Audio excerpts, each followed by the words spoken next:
Hola, ¿qué tal? Muy buenas noches, son las 8 en punto de la noche y damos inicio a este su noticiero FETV Diario, una manera diferente de mantenerse informado.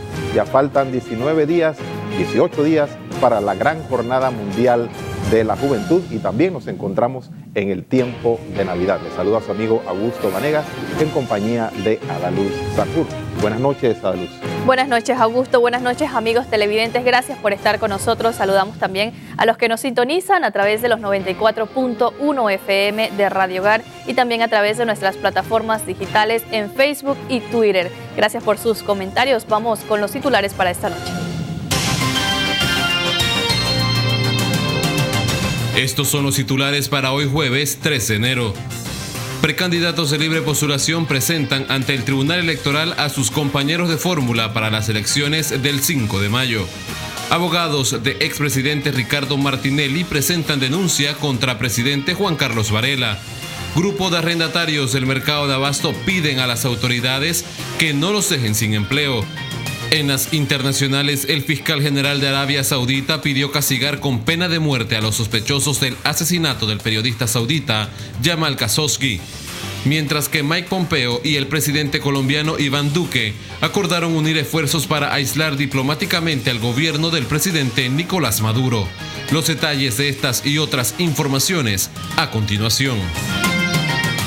Iniciamos con la información y tenemos que precandidatos a libre postulación presentaron sus vicepresidentes ante el Tribunal Electoral. A solo 5 meses para las elecciones generales de mayo de 2019, tanto los partidos políticos como los precandidatos independientes siguen afinando detalles para la contienda electoral. En ese caso, los precandidatos independientes presentaron a sus compañeros de fórmula. Tal es el caso de la actual diputada independiente Ana Matilde Gómez, quien ha presentado a Jorge Arango como su vicepresidente. Arango fue en su momento ministro de Desarrollo Agropecuario. Yo le he lanzado a él un reto de que ahora va a tener el respaldo para corregir todo lo que dentro del sector agropecuario se puede corregir y que le ataron las manos para no hacerlo. Así que esas son para mí una de las principales cualidades, su honestidad, su rectitud. Marco Amelio también presentó a Mario Boy Galindo como su compañero de fórmula para las elecciones. Según Amelio, Boy tiene la experiencia suficiente para ese cargo. Puesto que se trata de un ciudadano en quien confío, a quien conozco, que creo, no porque es mi amigo, sino porque lo ha demostrado, que tiene vocación patriótica de servir al país, lo demostró en años duros. Promover el desarrollo social mediante el progreso en orden.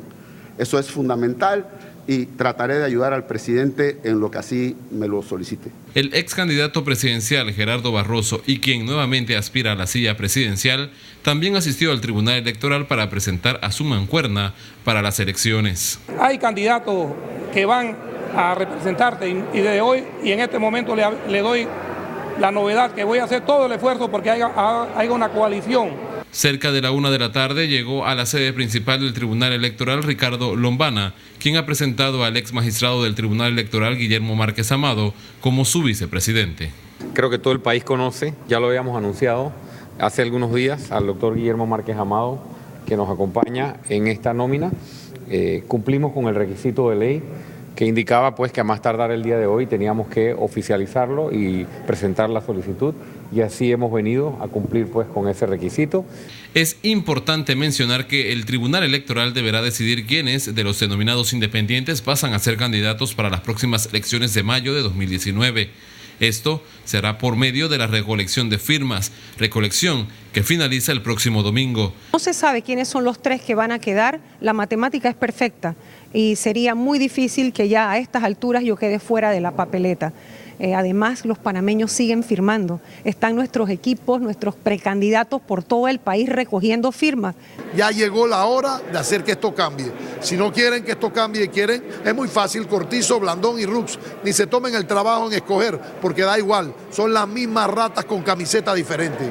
Hasta ahora la lista de los precandidatos con más firmas validadas por el tribunal la encabeza Ana Matilde Gómez con 114.000 firmas, Marco Amelio con 101.000 firmas y Dimitri Flores con más de 95.000 firmas. Ramsés Betancourt, FETV Diario.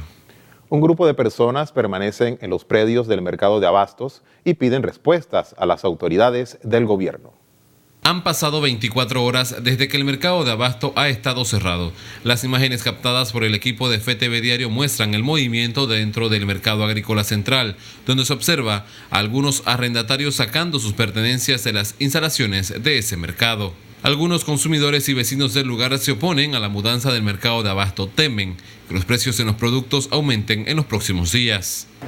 Merca Panamá, la empresa estatal Merca Panamá, no han hecho las cosas bien. ¿En qué sentido? En que no han tomado en cuenta al pueblo. Hicieron las cosas, simplemente tomaron en cuenta a los mayoristas. Ayer compré 3 libras de yuca por $1 y hoy fui al mercadito y una libra de yuca me costó 80 centavos, ¿me entiende? Una libra, imagínese usted que todavía no salió al mercado y ya está sucediendo. Una mazorca le costó 50 centavos, entonces imagínese usted, ¿qué vamos a pensar nosotros? Mientras este grupo no mayor de 50 personas se mantiene en lo que era el mercado agrícola central, ya hay quienes se han mudado a Merca Panamá, punto, en donde ya hay movimiento comercial. Hay quienes mantienen la fe en que las puertas del mercado de abastos vuelva a abrir en los próximos días.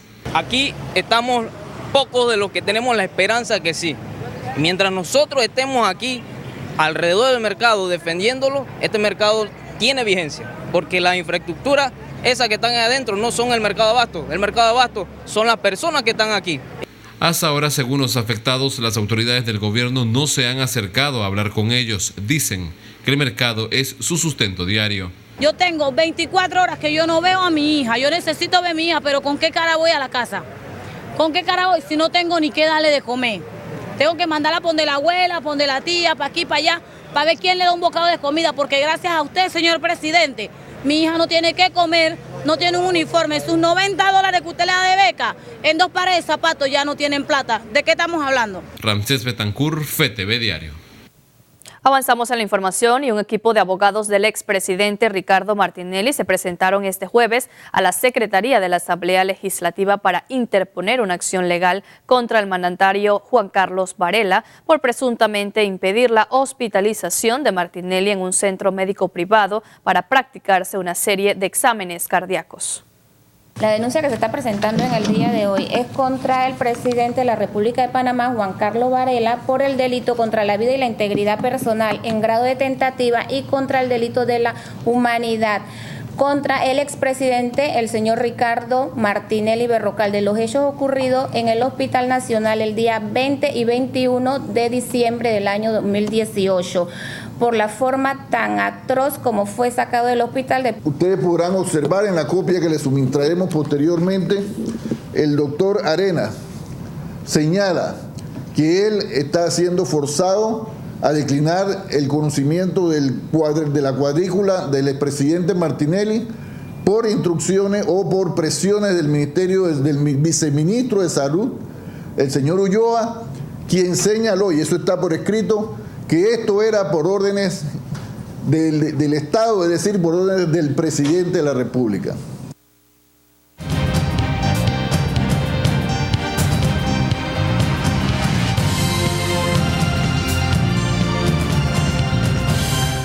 Buenas noches, amigos televidentes. Bueno, y el panorama político tiende a ir aclarándose poco a poco desde el punto de vista de cuáles serán nuestras opciones. Observen ustedes.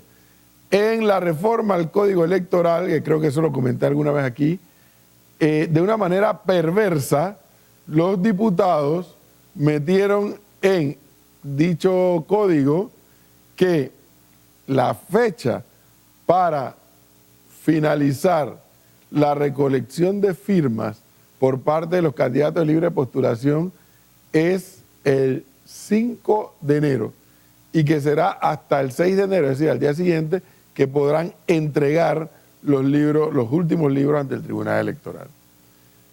Y uno diría, bueno, 5 de enero, 6 de enero, no hay problema. Ah, pero metieron una cuña, y es que hoy, 3 de enero, los candidatos de libre postulación deben presentar la configuración de sus nóminas. En el caso de los candidatos a presidente, sus candidatos a vicepresidente. Un tema perverso. ¿Por qué? Porque tú no puedes concentrarte en buscar firmas y al mismo tiempo concentrarte en algo tan delicado como lo es buscar a quién será el compañero de fórmula o compañera de fórmula.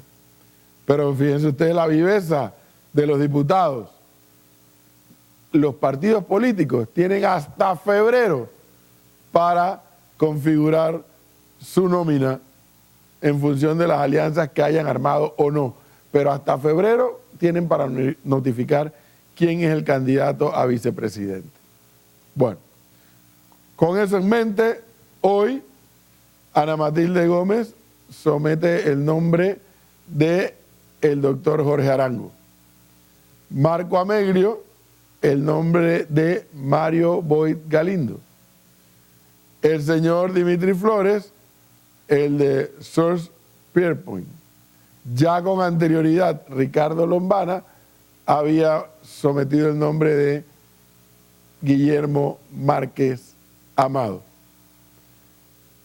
Y bueno, que el señor Carreira creo que también presentó, pero se me va el nombre ahora mismo. Lo cierto es que no es hasta el 6 o después del 6 que sabremos quiénes son los tres.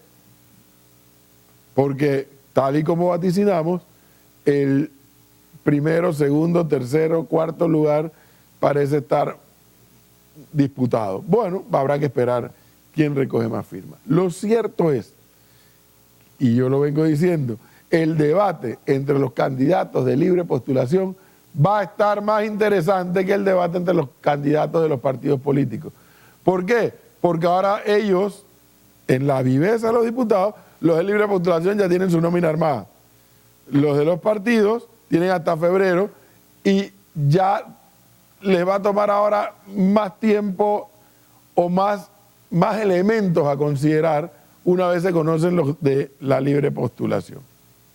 Con eso en mente, amigos televidentes, el panorama, repito, se aclara cada vez más y estaremos en presencia entonces de los candidatos a la presidencia de la República de los partidos políticos, que son 4, Blandón por el panameñismo y el Partido Popular, Cortizo por el PRD y el Partido Molirena, Rómulo Rux por Cambio Democrático y el Partido Alianza, y Saúl Méndez por el Partido FAT. A ellos se les sumarán entonces estos 3, que algunos de esos 5 serán, de algunos de esos 5, 3 serán los candidatos formalmente, pero ya tienen su nómina armada. ¿La ventaja cuál es? Que ahora usted comienza a tener más tiempo para comenzar a hacer sus evaluaciones. Cuidado, no solamente la evaluación del tiquete que le están presentando o del binomio que ya les están presentando, en este caso los de libre postulación, sino analizar los argumentos, los planteamientos de estos candidatos. Yo soy un convencido que nadie vota por vicepresidente. Yo no conozco de nadie. Si usted conoce a alguien, avíseme, que vote por vicepresidente. La gente vota por el presidente. Pero la Constitución obliga a que ese presidente tenga un suplente. Para el resto de los cargos se llama suplente, para el de presidente se llama vicepresidente. Y es una persona que tiene que tener las mismas cualidades, los mismos requisitos, y por qué no decirlo, hasta un liderazgo similar para gobernar el país ante una eventualidad. Cualquiera que esta sea, que incluye que el presidente se tome un mes de vacaciones. Hasta eso. Entonces, ya comienza el panorama a aclararse, repito una vez más, y usted debe tomarse el tiempo que sea necesario, porque las elecciones son el 5 de mayo. ¿Suena lejos? Sí, 5 meses. Pero hay que ir con calma, hay que analizar bien por quién se va a votar, para que no estemos con las manos en la cabeza de si el gobierno que sale es bueno, es malo, es regular, que si me equivoqué, que si me traicionaron, que si acerté, que si me cumplieron. Cuando usted emite un voto bien pensado, bien razonado, las probabilidades de equivocarse son pocas. Y lo mismo ocurre para diputados, alcaldes y representantes de corregimiento. Así es que, qué bueno, comienza a aclararse el panorama y eso nos da a nosotros los electores más tiempo de analizar. En las próximas entregas vamos a entrar a uno por uno ir viendo los componentes y los aspectos de cada una de estas candidaturas, toda vez que ya el 6 de enero está a la vuelta de la esquina. Lo que para el resto será el Día de Reyes, para los candidatos de libre postulación será la definición de quiénes serán esos tres. Vamos a esperar hasta después del 6 de enero para entonces entrar a analizar cada una de estas candidaturas. Continuamos con más información. En el segundo bloque les voy a contar la viveza de la Asamblea de Diputados en el día de hoy. Muchas gracias, profesor, por este primer análisis y nos vamos con los hechos que hicieron noticia a nivel internacional.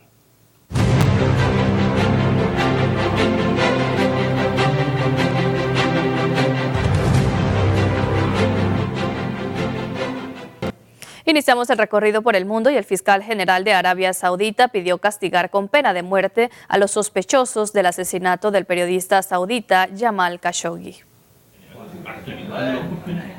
El fiscal general saudí pidió el jueves la pena de muerte contra 5 de los 11 acusados del asesinato del periodista Jamal Khashoggi en Turquía.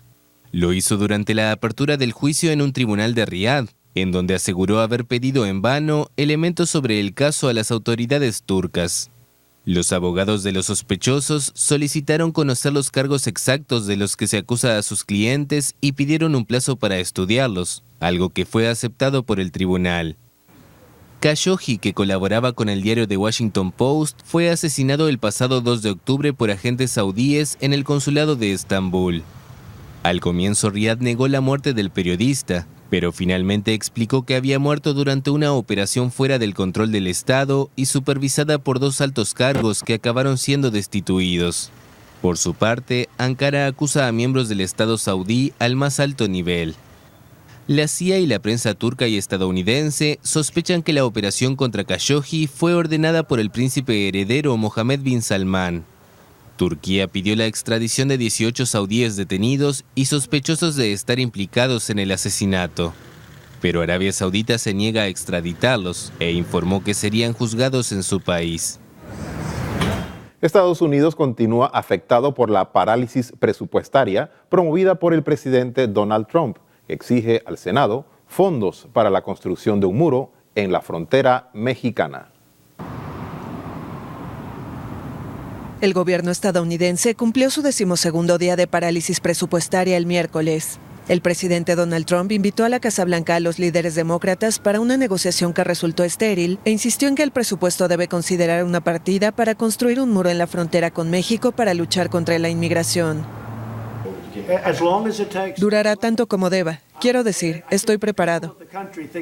Creo que la gente del país cree que tengo razón. Creo que la gente de este país cree que tengo razón de nuevo. Podría no haber hecho nada, tener una presidencia más fácil haciendo nada, pero estoy aquí. Quiero hacerlo bien. Para salir de la parálisis presupuestaria, los demócratas presentaron una alternativa que el equipo de Trump rechazó de antemano: renovar hasta el 30 de septiembre los presupuestos de las agencias que no son objeto de ninguna controversia y prolongar solo hasta el 8 de febrero la partida del Departamento de Seguridad Interior que se encarga de las fronteras. Esperamos que no usen al pueblo estadounidense, los millones que dependen de esos 8 departamentos y los trabajadores que ni están trabajando ni están recibiendo un pago, como rehenes para tener un berrinche. Golpear la mesa y decir, ¿esa es nuestra manera o lastimamos a toda esa gente? A partir del jueves, los demócratas van a retomar el control de la Cámara de Representantes en el inicio de sus sesiones. Y continuamos con noticias del presidente Donald Trump, quien afirmó que el exsecretario de Defensa, Jim Mattis, fue en esencia despedido de su cargo. El presidente de Estados Unidos, Donald Trump, aseguró el miércoles que en esencia había despedido al exsecretario de Defensa, Jim Mattis, quien dejó su cargo el 31 de diciembre. El ex jefe del Pentágono anunció que había renunciado voluntariamente tras desacuerdos con el mandatario estadounidense. Pero el general Mattis estaba muy emocionado. ¿Pero qué ha hecho por mí? ¿Cómo lo ha hecho en Afganistán? No muy bien, no muy bien. No estoy contento con lo que ha hecho en Afganistán. Yo no debería estar feliz, pero él estaba muy contento. Estaba muy agradecido cuando le conseguí 700,000 millones y al año siguiente 716,000 millones. Le deseo lo mejor. Espero que le vaya bien, pero como saben, el presidente Obama lo despidió, y en esencia yo también. Patrick Shanahan, que fuera el segundo de Mattis, quedó al frente de la cartera. Mattis anunció su renuncia luego de que Trump decidiera de manera sorpresiva el retiro total de las tropas estadounidenses de Siria.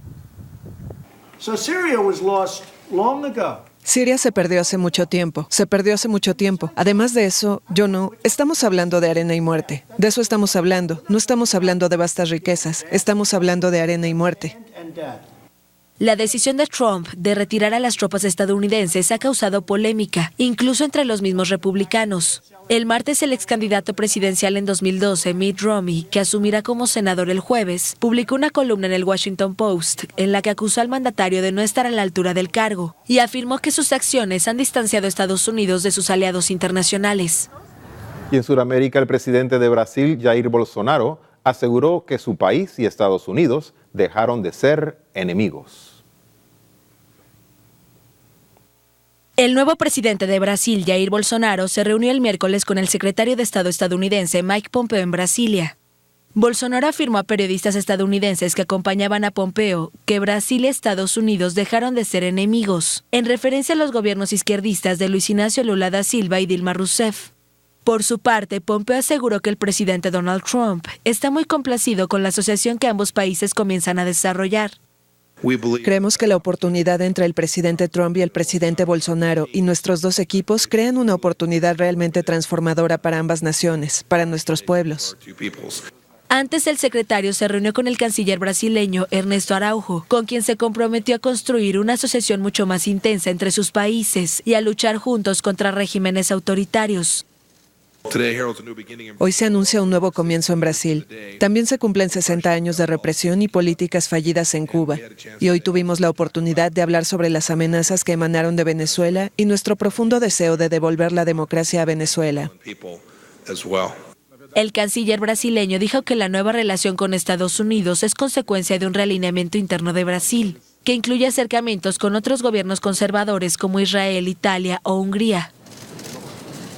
Bien, y por otro lado, el secretario de Estado Mike Pompeo y el presidente colombiano Iván Duque acordaron unir fuerzas para aislar diplomáticamente al gobierno del presidente Nicolás Maduro.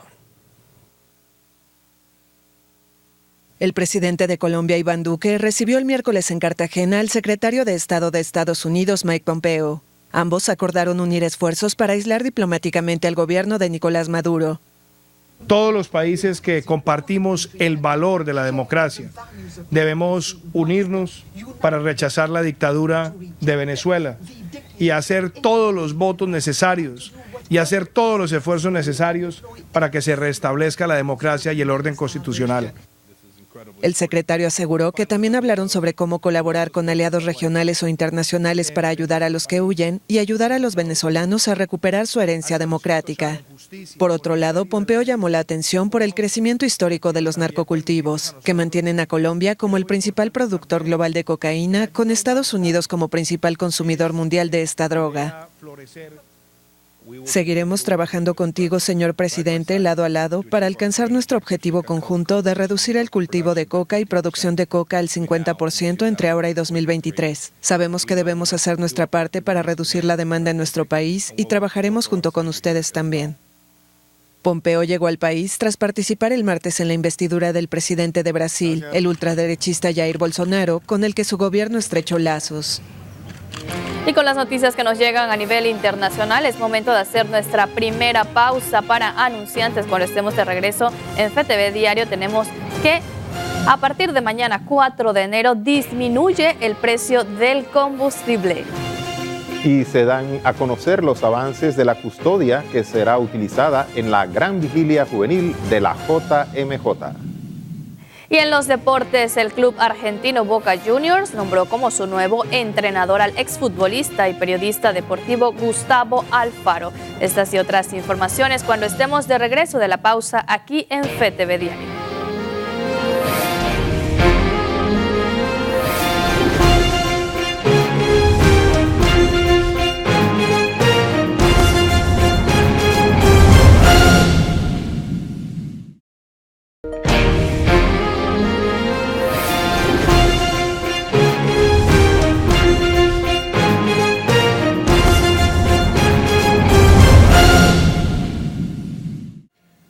Bien, queridos amigos televidentes, estamos de vuelta con más de FETV Diario y damos paso de inmediato con las notas eclesiales.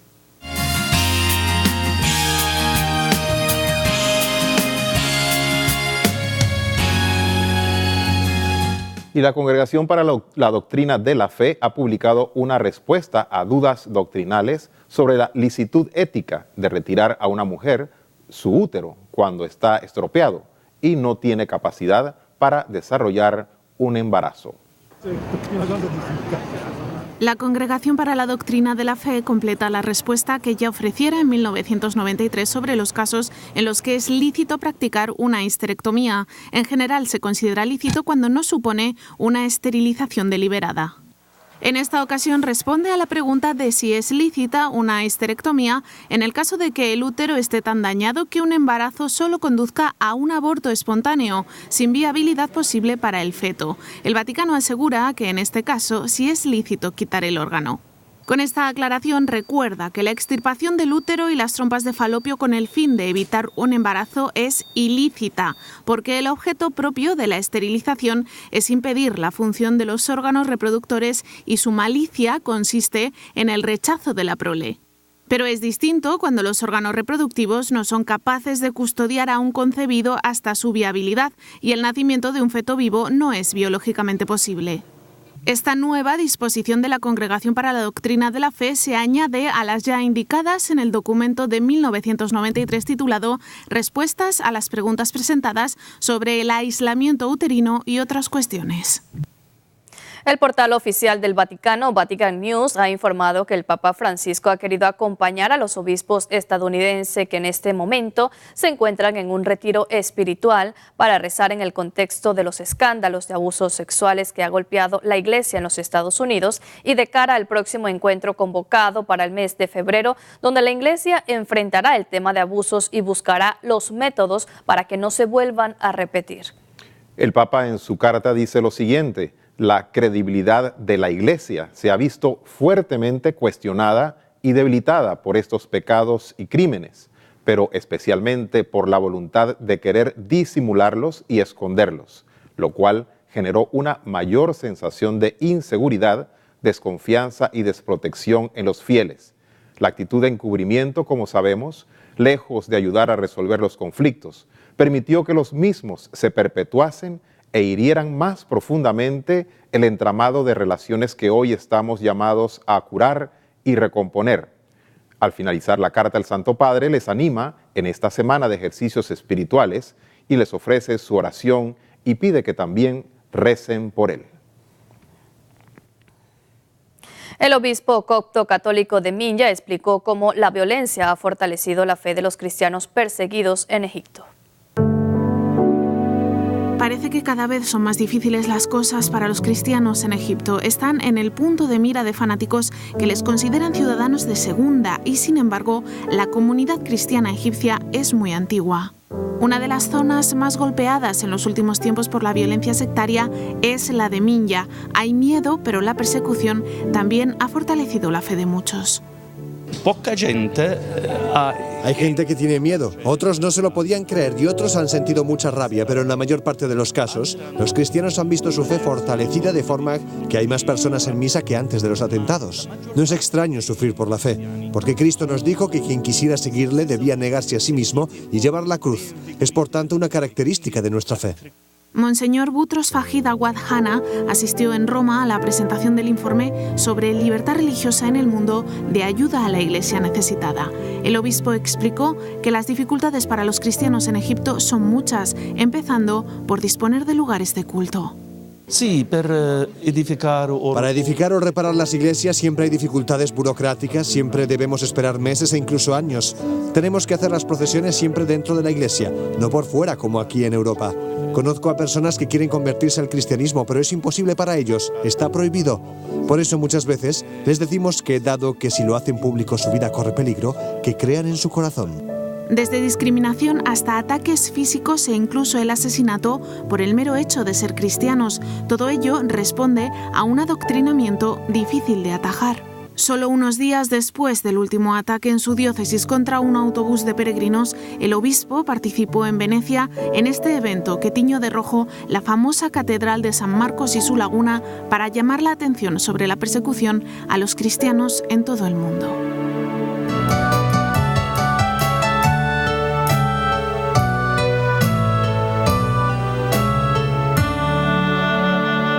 Muy buenas noches, amables amigos fetevidentes. Bueno, hoy quiero, en este enfoque pastoral, comentar dos noticias tristes y una positiva.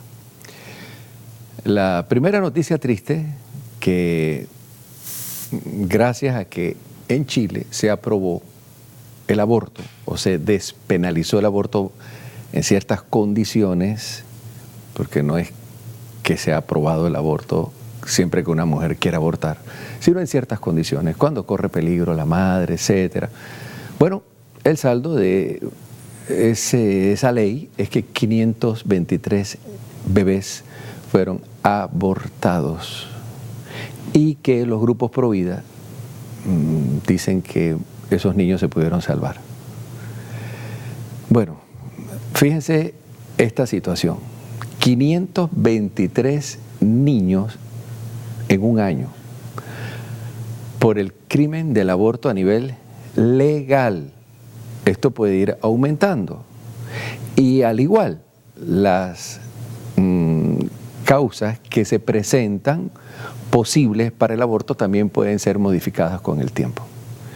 Ahora, yo me pregunto, ya que estamos hablando en nuestro país de una posible constituyente, uno de los temas aquí difícil para abordar será todo lo que tenga que ver con provida y sobre todo con los derechos del denominado lobby gay o LGTBIQ.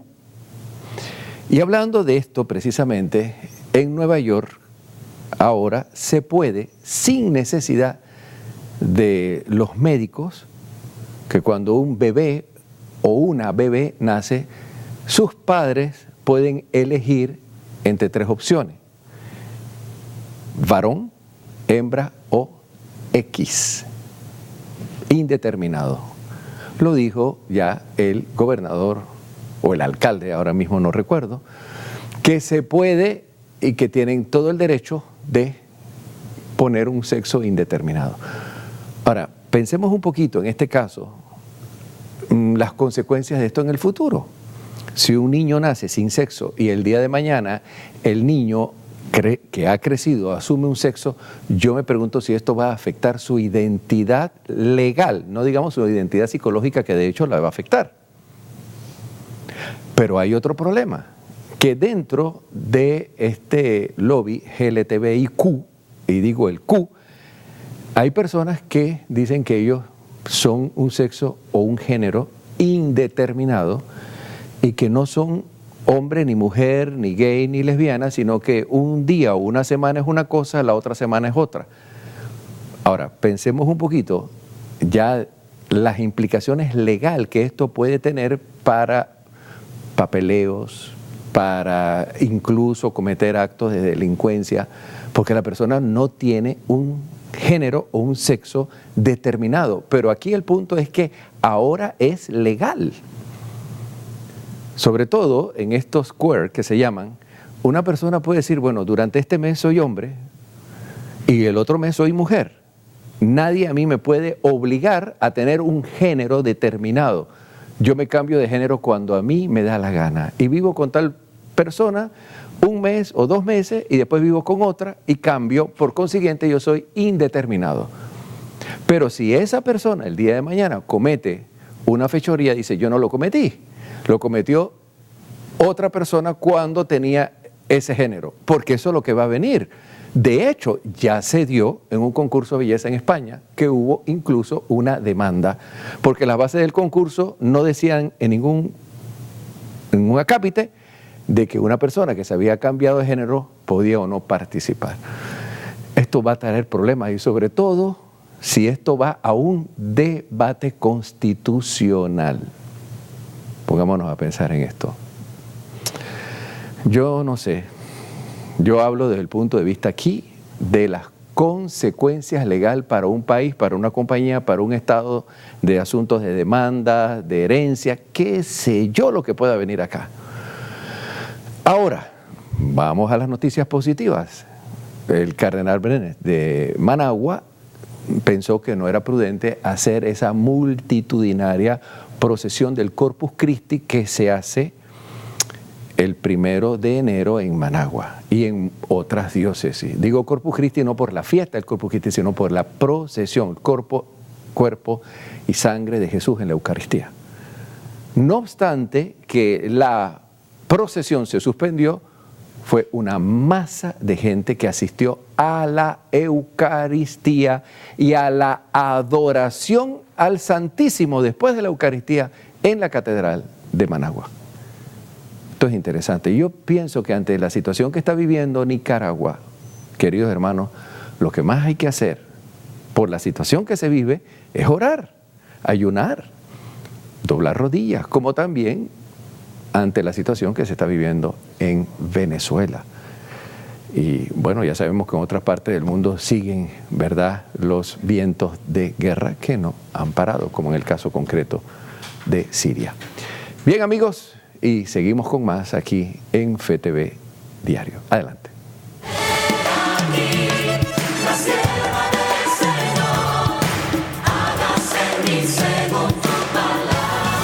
Bien, y ya estamos con nuestra nota JMJ y hoy se pudo conocer los avances de la custodia que será utilizada en la gran vigilia juvenil de la JMJ junto al Papa Francisco la noche del sábado 26 de enero.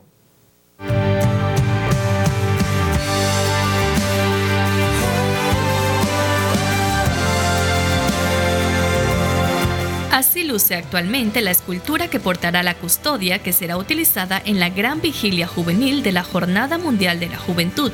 Con un 70% de avance, esta escultura de aproximadamente 2 metros de alto muestra la figura central de esta JMJ, la Virgen María, aquella mujer que con un pequeño sí custodió en su vientre la salvación del mundo. Queremos presentar al mundo desde esta perspectiva de esta jornada donde tiene como centro a María, ¿cuál es el papel de ella?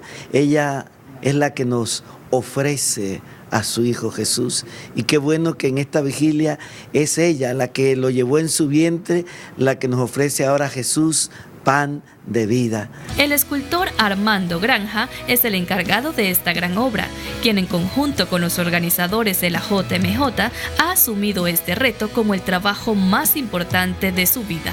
Para mí hasta ahora es el proyecto de mi vida, ¿sí? Es tal vez lo que más me ha comprometido y más me, ¿cómo te digo? Es el proyecto de mi vida. Parte del proceso de paz que se está tratando de implementar en Colombia es desactivar los mecanismos de guerra. Y una de las cosas que nos hemos propuesto es conseguir los casquillos, ¿sí? Porque cada casquillo es una bala menos que se va a disparar. La custodia está inspirada en la figura de María, quien nos da a su Hijo en la humildad y obediencia. Adicional, la autenticidad de esta obra está en los detalles que resaltan la cultura y folclore de Panamá. Dentro de la gran variedad de manifestaciones artísticas que hay de gran importancia, una que encontramos que nos significaba era el tema de la pollera. Todos los manejos que se hacen alrededor de las rosas, todo el círculo que se va generando y cómo eso está grabado en el inconsciente colectivo de la gente. También pensamos en la orfebrería tradicional, que es tan importante en el interior y que nos representa tanto en el mundo.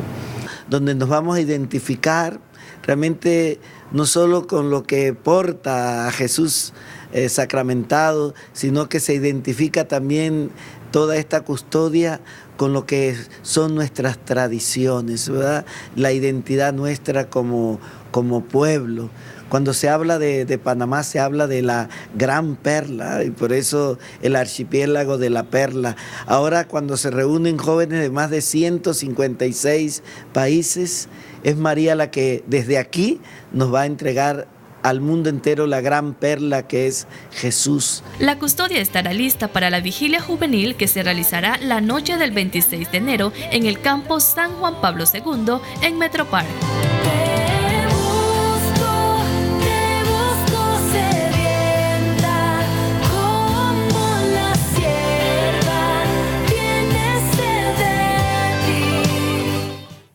Bueno, una obra de arte que definitivamente nos deja ver ese sí, ese hágase de la Virgen María y sobre todo un sí a la vida en estos tiempos que estamos viviendo. Vamos a seguir con más información y miembros de la Sociedad Panameña de Ingenieros y Arquitectos, a través de su Comisión de Movilidad Urbana, recorrieron una vez más el área de la avenida Justo Arosemena y la Vía España para inspeccionar que se hayan cumplido con las recomendaciones dadas al proyecto de movilidad que desarrolla la Alcaldía del Distrito de Panamá.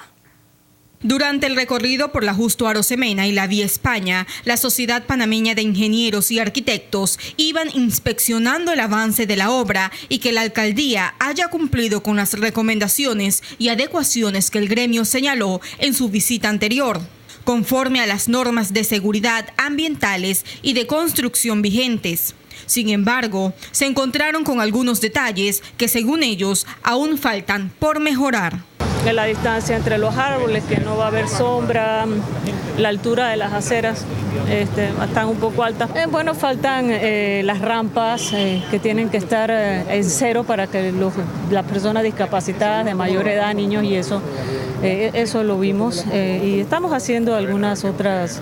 A veces hay diferencias entre niveles, pero bueno, ya lo veremos posteriormente. El proyecto de movilidad urbana, que tiene como objetivo facilitar el libre tránsito a los peatones y a las personas con alguna discapacidad, tiene una inversión de $102 millones y está por entregar en los próximos meses. El director de Obras y Construcciones del municipio de Panamá reconoció que aún falta mejorar algunas coordinaciones con otras instituciones. Todos los proyectos de Estado lamentablemente requieren una coordinación que a lo largo de los años ha sido muy complicada.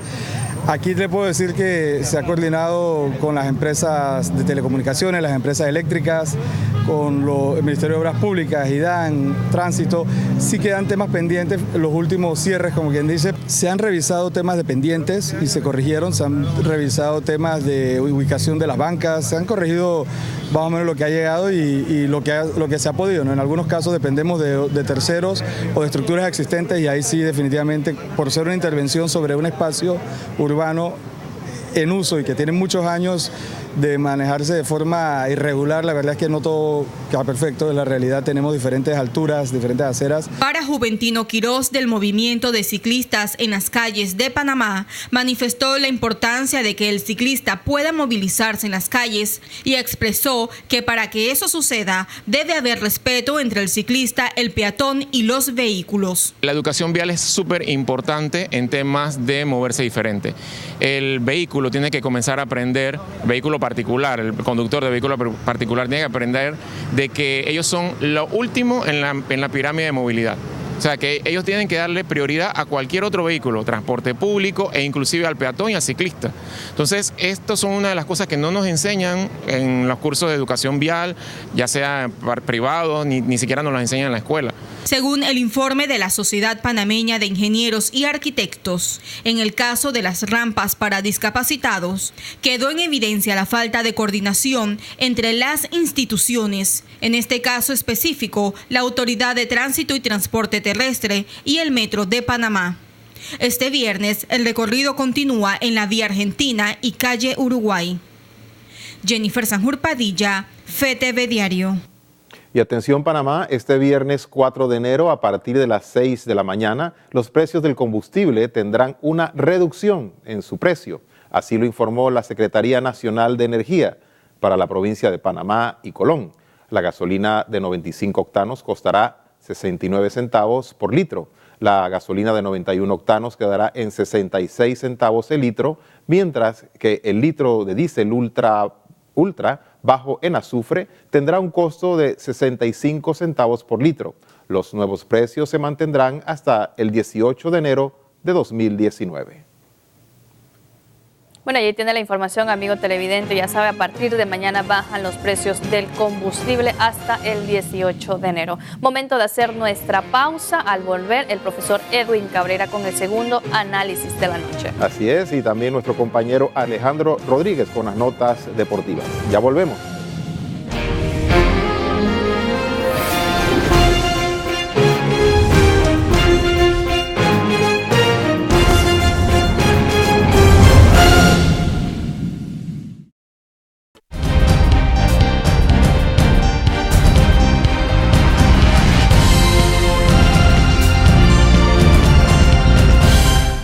De regreso, amigos televidentes.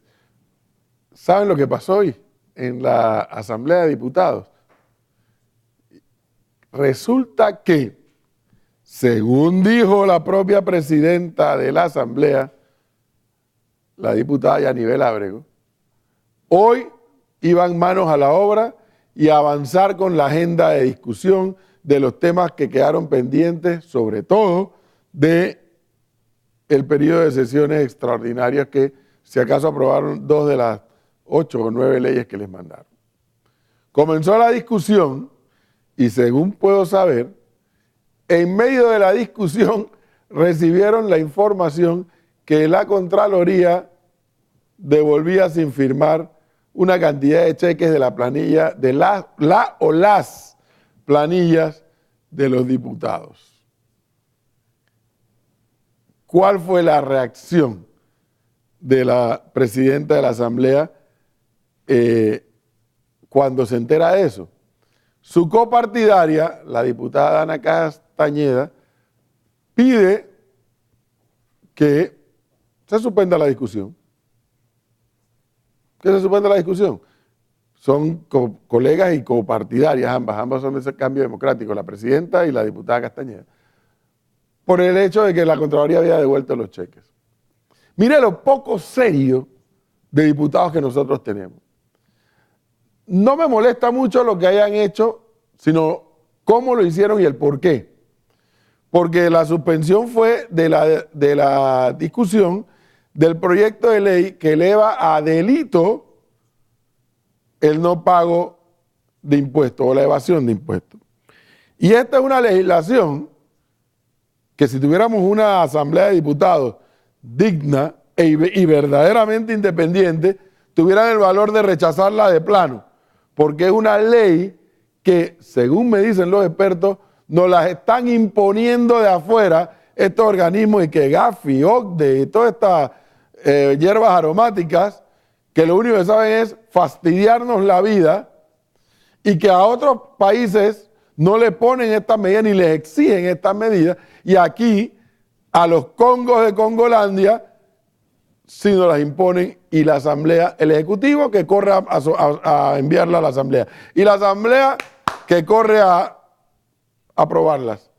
Bueno, si tuvieran el valor y la dignidad de por lo menos suspender la discusión porque no están de acuerdo con el documento, o el valor de simplemente rechazarlo, uno diría, oye, qué bien. Pero no, el tema es que paran la ley o la discusión porque le devuelven los contratos o los cheques sin firmar de la fábrica de botellas esas que tienen allí en la Asamblea. Yo lo lamento porque yo sé que en la Asamblea hay gente que trabaja, y que trabaja fuerte y que cumple y que están en contratos, pero esa es la minoría. La mayoría son parte de la fábrica de botellas. La minoría es la que de verdad trabaja, repito, en contrato, porque también están los que están en planilla. Entonces yo lo lamento por esa gente que sí trabaja, pero es que hay que entender que esa fábrica de botellas hay que quebrarlas. Entonces fíjense ustedes la vergüenza esta, pues. Ellos no paran la discusión porque legítimamente consideran que este proyecto de ley es un atropello contra nosotros los panameños, sino porque los cheques no les han llegado. Es decir, que si los cheques de la fábrica de botellas llegan, la ley es una realidad. Miren lo mal que andamos. Por eso le decía en el bloque anterior, por favor, piense bien por quién usted va a votar para diputado o diputada en su circuito. Esta etapa de la Asamblea y del Ejecutivo que estamos viendo, que ha sido una de las crisis más dramáticas desde el punto de vista de lo chabacano y de lo ordinario en que han manejado esta crisis, es una comprobación de que hay que saber por quién votar, y no votar porque es el compadre, o porque me da el cajón del muerto, porque el bloque de zinc. No, votar porque usted considera va a ir a hacer un trabajo a conciencia y en función de los intereses del país, no en función de los intereses de la federación que yo presido, en función de los intereses del barrio, no, en función de los intereses del país, porque para el barrio están los representantes de corregimiento y los alcaldes, pero para los intereses grandes, nacionales, están los diputados.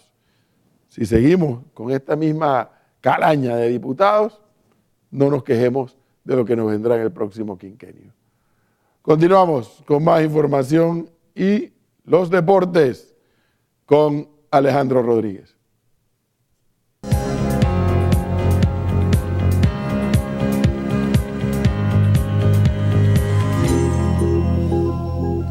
Así es, gracias, profe. Buenas noches. Estamos listos para el fascinante mundo de los deportes. Iniciamos de inmediato y es que Ferrari y la Fórmula 1 publicaron este jueves mensajes de homenaje con motivos del 50º cumpleaños de Michael Schumacher, que no aparece en público desde su accidente de esquí de hace 5 años en el que sufrió graves lesiones en la cabeza. Veamos la nota.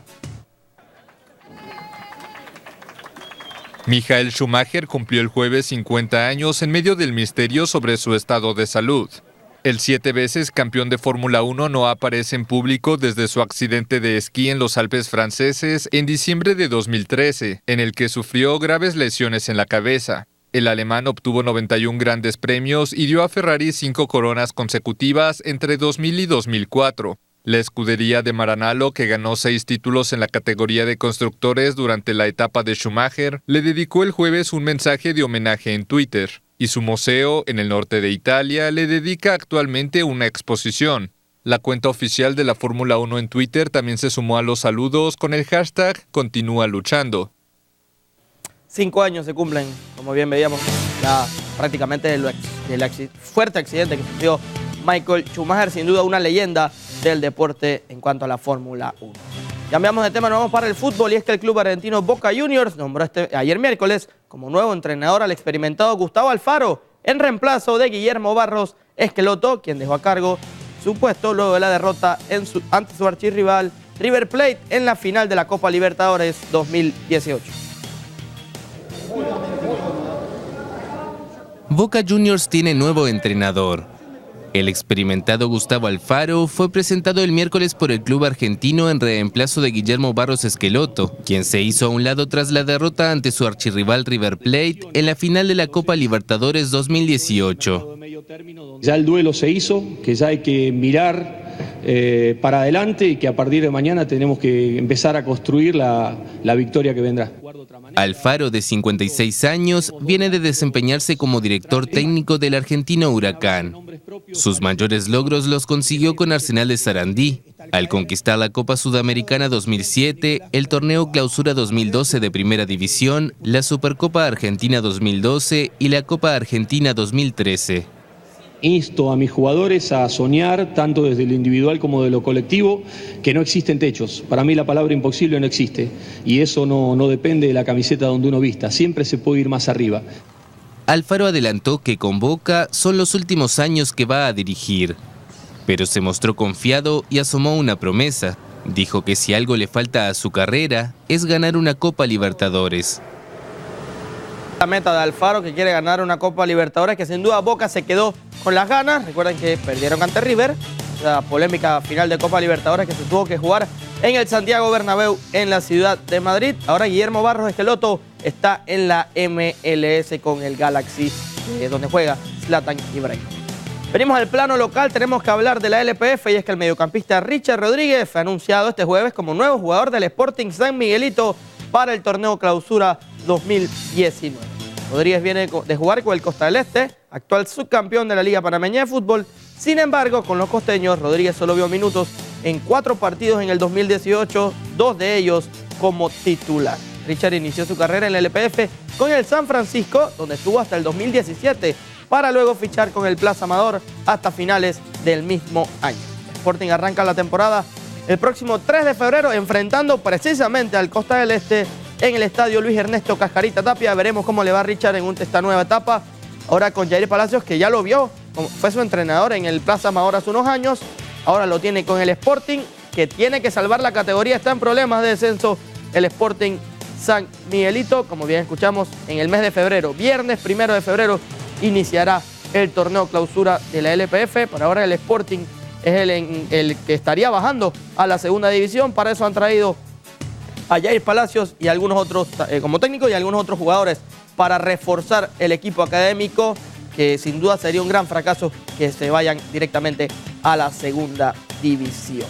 Es lo que tenemos en deportes para hoy. Mañana estaremos desde el estadio Rod Carew con nuestro pase de los deportes. Mañana inicia el béisbol nacional. Seguimos con la parte final del noticiero. Adelante.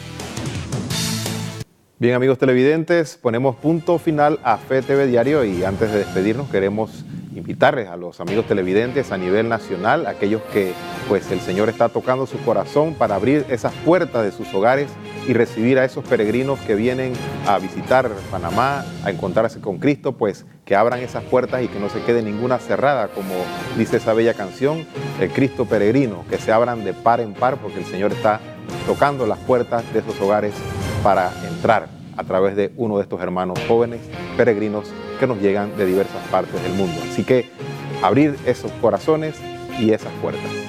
Así es, Augusto, y también invitar a que nadie se quede por fuera, todos los hermanos de las provincias y también de aquí mismo de la capital. Recuerde asistir a los eventos donde va a estar el Papa Francisco, como ha reiterado Monseñor José Domingo Ulloa en varias ocasiones. Para ver al Papa no hay que pagar. Todos los panameños están invitados. Así que bueno, gracias por estar con nosotros. Nos vemos en la próxima edición de FETV Diario. Bendiciones.